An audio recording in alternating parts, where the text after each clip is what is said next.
What is up, guys? I hope you're well. And today we're trying something a little bit different. We're going for some malicious compliance.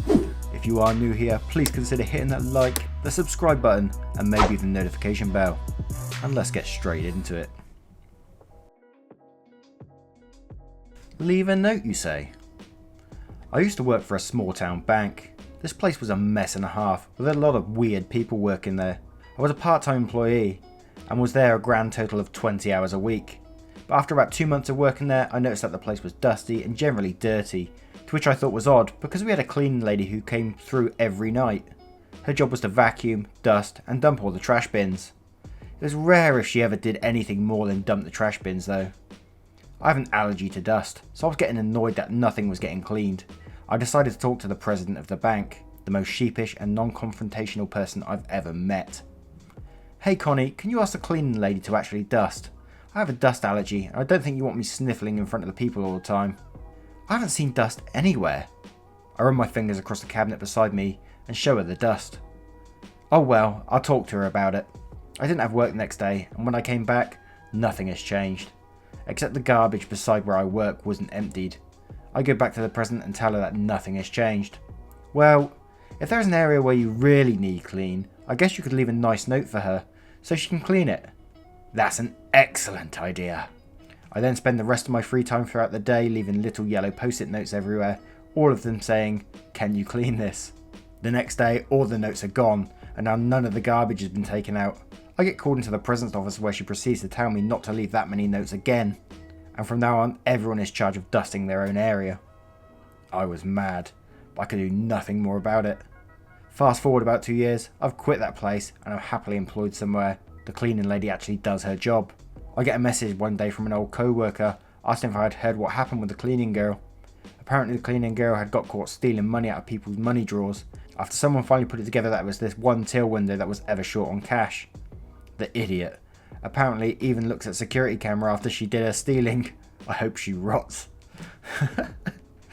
Oh my god, but although the woman's clearly a thief, it's the manager, as you say, the most sheepish and non-confrontational person ever. I mean, come on, just tell the person to do their goddamn job. It's not that hard. Kid underestimates my scooping skills. Sorely regrets it. Hi Reddit, not 100% sure this story belongs here, but I really want to share it with you. Last summer, I worked at an ice cream vendor on the beach of my hometown. Best job I ever had. People were nice to me. I got to work on my tan. It paid pretty well, but most importantly, we're allowed to eat the delicious ice cream in our breaks. One day, I'm serving a man and his son. The man orders a cone with 2 scoops for him and a cone with 1 scoop for the little one. The kid wasn't happy about that and said to his dad that he wanted 2 scoops. The dad explains that the scoops are pretty big and that 1 will suffice for him. I confirm this to the dad, even offering to make it extra big. Still, the kid doesn't budge. Instead, he starts throwing a tantrum, nearly crying that he wanted 2 scoops. The dad, clearly not wanting to ruin his vacation mood, gives up and says the kid can have 2 scoops. However, he adds, if you can't finish your ice cream like I said you wouldn't, no more TV for you for the rest of the vacation. The kid happily agrees, claiming he would eat the whole tub of ice cream. Big mistake, kid. Me, being the petty person that I am, wanted to teach this brat a lesson. I proceeded by scooping one of the most gigantic scoops I've ever scooped in my entire scooping career. I put it on the cone, and the kid's eyes widened in shock. My scoop goes back for more. I see the kid tremble in disbelief. I scoop the second most gigantic scoop a scooper could scoop, and graciously add it to the first one. I hand the monstrosity I've created to the kid, who by now realised he won't watch TV again this summer. The dad seemed pretty cool with it. He even tipped me a little, which was very rare.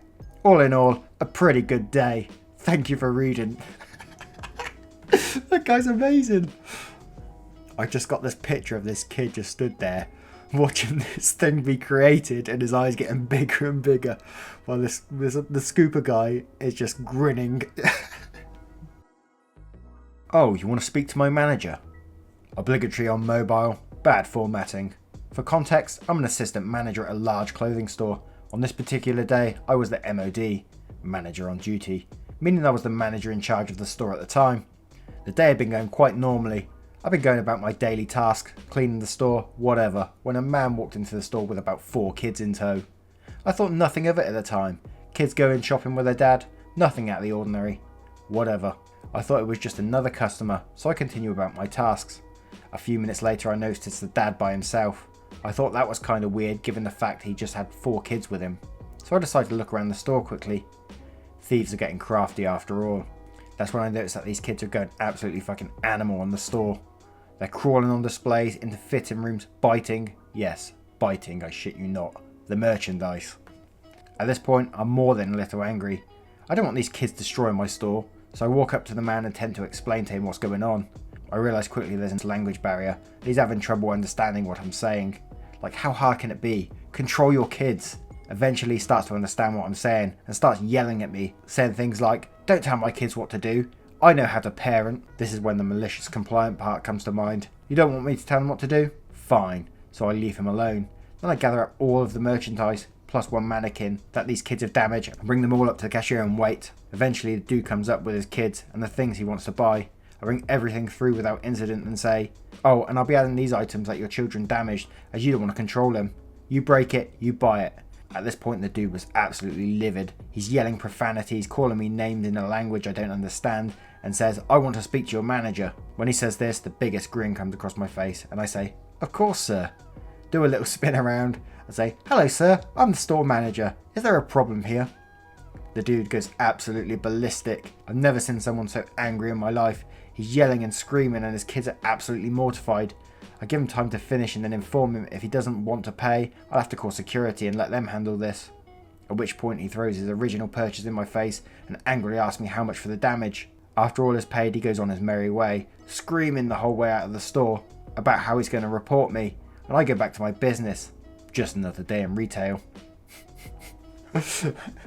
Well, the person's completely right. I mean, if you can't look after your kids, you got to pay for the shit they break, you know. Retail must get so many, like, entitled parents. Answer a DriveThru call now. But, okay. Okay, so this is my first post, so I don't know formatting well. Background, I worked at a particular donut place. Sounds a little like Juntin' Jonuts. And was a team lead, meaning, at the place I worked at, it worked like this. When you came into work, if it was after 2 PM, you would clock in and pick straws with other team leads to see where you were stationed. This particular day I was stationed as an overall help, meaning I would have a headset on, and if DriveThru order came in and someone didn't answer it right away, I had to.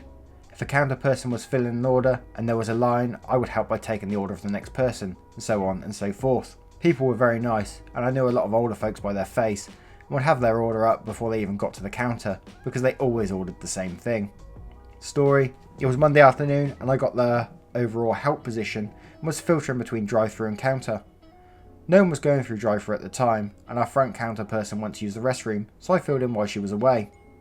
In walks a very nice regular lady that always gets 8 large iced coffees with mocha caramel swirl, and extra sugar in 6 of them.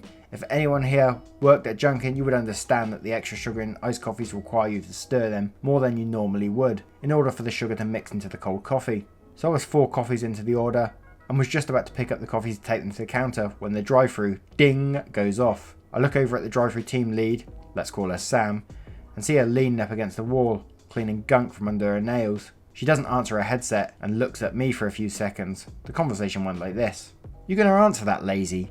Me holding up 4 large iced coffees. "Kinda busy, Sam. You got this, kid." Side note, Sam was 20 years older than me and was a bitch, so I made it a point to call her child or kid whenever I had the chance. I was 20 and kinda dumb, but it made me feel better, and the store manager in the side room told me as long as I didn't try to purposely piss her off, it's okay. Because nicknames are okay in the workplace. Coolest boss ever. Don't care. Answer it. Like I said, Sammy my boy, I can't or else I would. When I get a little ticked off, my vocabulary turns Scottish for some reason. A couple of foster homes I grew up in were Scottish. Maybe that's why. Now. I look at her dead in the eyes with a serious face. Now? Yes. This is where I take the malicious compliance wholeheartedly. I drop all 4 of the large iced coffees on the floor and answer the headset in the most sickly sweet voice I could muster. "I do apologise for the wait, sir. One of our employees thought she didn't have to answer the headset, but thank you for choosing Junkin' Jonuts. How may I help you make your day a little brighter?" I made sure to smile directly at Sam the entire opening, making sure she could hear me say this. The person on the headset was thankfully a regular. I have a good memory, even after 2 years away from the job. I could probably remember some, if not all, the regular orders. Smallish town. And I had no trouble taking his order, and he complimented me on my joyful tone. After that I went back to now redoing, the 8 large iced coffees and looked at Sam and said, "Could you be a saint and help clear this mess, please?" Sam stood rooted at a spot with a jaw on the floor. Our store manager luckily came to see what the commotion was and looked at the mess and asked me what happened. I replied with, "I was taking this lovely lady's order and Sam told me to answer the headset while I had 4 large iced coffees in my hand and she couldn't have done it herself. She screamed at me to do it now, so I did." Our manager looked like she was trying hard not to chuckle but failed and looked at Sam and told her to clean it up. Sometimes I think about this and I smile knowing she got a little bit of the shit she threw right back at her. Sorry it's not a big finish like some of these stories, but that's my story and I wanted to share it. I think it's quite good. You got a little bit of revenge in there as well, making her clean it up. Do not lock your car in the car park. Alright then. This moment had been building for some time now, on my phone at work, so sorry for any grammar or spelling issues. Working in a pharmacy located in a medical centre shaped like a T. Pharmacy located on one end of the arm, general practitioners located on the other, with specialists having rooms between us. Medical centre covers the whole width of the block with 2 car parks, one on each side of the building, each side of the T-body, so unable to drive directly across from one to the other. There are designated spots marked by profession title, pharmacist, pathologist, radiologist, doctor, etc. at their closest car park, with other bays marked for either 15, 30 or 60 minutes, excluding disabled or delivery parking. Got a doctor who just parks in any bay they like in the pharmacy car park. Gets frustrating as the pharmacy closes 30 minutes before the doctors do. All the specialists being closed no less than an hour before the pharmacy closes. And we need to lock up the car park on our side of the building when we leave, and they lock up their end when they leave. Every night somebody goes to the doctor's reception to inform them that there is a car there and they'll need to lock the gate once they leave. It's the same system for both gates, just unnecessary hassle to walk across the length of the building.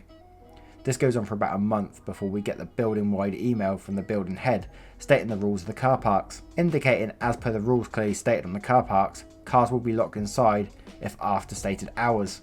Surely enough, that night the doctor parks in our car park and we leave that night with it locked inside. That was last night, and while I did not open, there was some confrontation between the doctor and the pharmacist in charge about his car locked in the car park, and the pharmacist requested the doctor send the pharmacy a formal email to not lock his car in the car park. Email was received and forwarded to the building head straight away. Right now, about 1 hour before closing, we've called the building head to get his car towed away. Per rules of the car park, it has been several hours since it parked in a 15-minute spot, and per his email, it did not want it locked in the car park. I just gone down in person to the doctor's reception, and they called, left a voice message for the doctor to move his car as we're preparing to close. Update 1. Building head is here, informed the situation, has seen the email exchange with the doctor. Tow truck has been called, about 30 minutes until we close. Car is still in car park. Update 2. Tow truck come and give. Car now towed away. Car park locked up. No cars inside. We'll update tomorrow with reaction. Update 3. So apparently building head had tried to see Dr. Toad to get car moved before the tow truck was called. Apparently, and thankfully, the doctor was on short-term contract, explaining only having issues for the past few weeks. So it was not difficult to terminate the contract with Dr. Toad since they were not following conditions of their contract. The evidence of the email, parking violations and something else that was going on in the clinic between Dr. Toad and fellow staff, but alas, I do not know what. Since the doctor was contacted multiple times to park his car in the right spot and to move his car, that night the building head had the right authority and no issues to tow the vehicle.